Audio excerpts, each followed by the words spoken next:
एक समय भगवान श्रावस्ती में अनाथ पिंडक द्वारा निर्मापित जेतवन विहार में साधना हेतु विराजमान थे। उस समय श्रावस्ती के 5 युवक, उन्होंने सोचा कि आज हमें भगवान का द्वारा धर्मोपदेश सुनना है। अतः वे दोपहर में ही भगवान के पास गए या भगवान से निवेदन करने लगे कि भंते हमें धर्म श्रवण सुनना है।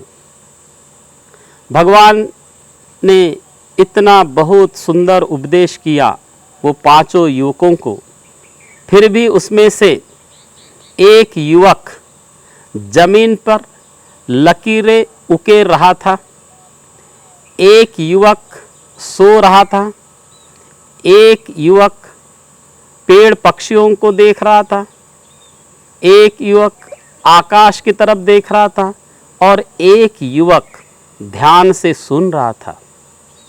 भगवान के पीछे ही आनंद पंखा झल रहा था और भगवान से कहने लगा, भंते जब आप धर्मों का उपदेश करते हैं तब आपकी वाणी से ये आपके वचन ये हड्डी मांस मज्जा को बीधते हुए हृदय तक पहुंच जाते हैं। फिर भी ये 5 में से एक व्यक्ति जमीन उकेर रहा है, एक व्यक्ति सो रहा है, ये एक बालक जो है, एक युवक है, पेड़ों की तरफ देख रहा है, एक आकाश की तरफ देख रहा है और एक केवल ध्यान से सुन रहा है। तब भगवान ने आनंद से कहा, आनंद तुम नहीं जानते हो, मैं इन सब के बारे में जानता हूँ कि वे ऐसा क्यों कर रहे हैं।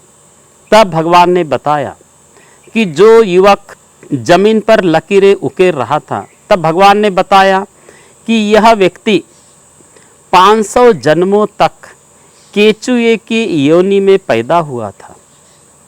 तो वो 500 जन्मों तक केचुए का जो स्वभाव होता है कि जमीन उकेरना, कुरेदना, तो उस स्वभाव को वो नहीं भूल पाया है। वो मनुष्य योनि में आया लेकिन वो अपने स्वभाव को नहीं बदल रहा है, इसलिए वो जमीन पर लकीरें कुरेद रहा है। जो सो रहा है वो 500 जन्मों तक सांप की योनि में था और सांप खाता है, पीता है और सो जाता है। तो वो 500 जन्म का उसका जो स्वभाव बन गया है सोने का, वो सोने से अतृप्त है। अभी वो केवल दिखाई देता है कि वो मनुष्य है, वस्तुतः उसका जो स्वभाव है सोने का वो नहीं जा रहा है। जो पेड़ों की तरफ देख रहा है वह 500 जन्मों तक बंदर की योनि में था। 500 जन्म तक उसने अपने मन के स्वभाव को उछल कूद करने का स्वभाव बना दिया है, इसलिए वो मनुष्य योनि में आकर भी उसका वो स्वभाव नहीं बदला है, इसलिए वो पेड़ों की तरफ देख रहा है। जो मनुष्य आकाश की तरफ देख रहा है वो 500 जन्मों तक मनुष्य योनि में था, ग्रह नक्षत्र इसी का उसने अभ्यास किया था। उस कर्म के कारण, उस स्वभाव के कारण वो आकाश की तरफ देख रहा है, उसका वह स्वभाव नहीं गया है।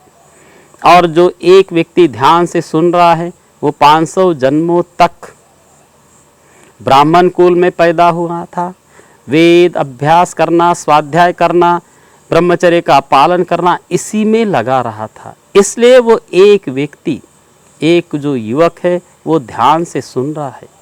तो हमने अपने स्वभाव को बदलना है, इसलिए ये विपश्यना करनी होती है, क्योंकि एक जन्म का नहीं, 100 जन्म का नहीं, 1000 जन्म का नहीं, जन्मों जन्मांतर का स्वभाव है। उस स्वभाव को बदलने के लिए हमें ये ध्यान करना होगा, विपश्यना करनी होगी। चिरं तिष्ठतु बुद्ध शासनं, चिरं तिष्ठतु बुद्ध शासनं, चिरं तिष्ठतु बुद्ध शासनं। साधु साधु साधु।